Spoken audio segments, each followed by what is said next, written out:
Guðs börn, en ef við erum börn, þá erum við líka erfingjar. Þarna kemur það, alveg svart á hvítu.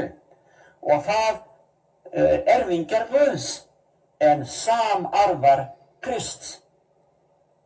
Því að við líðum með honum til þess að við einnig verðum veggsamlegir með honum.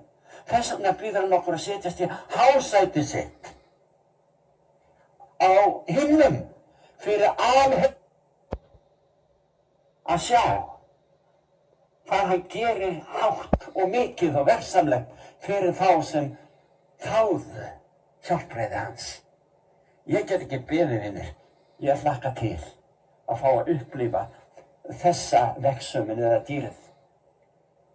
Svo segir í 5. kafla í Ábendurunarbókinni frá 11. versi: Þá sá ég og heyrði raust margra engla sem stóðu hringinn í kringum hásætið. Bara til að rifja upp.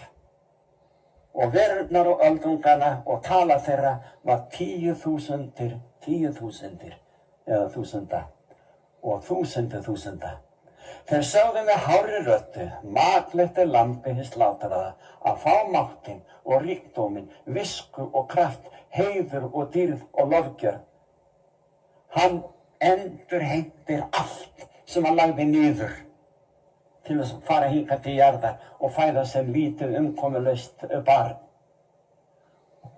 og til að gerast frelsarinn okkar með því að deyja þegar blóði hans var úthellt fyrir syndir okkar á Golgata.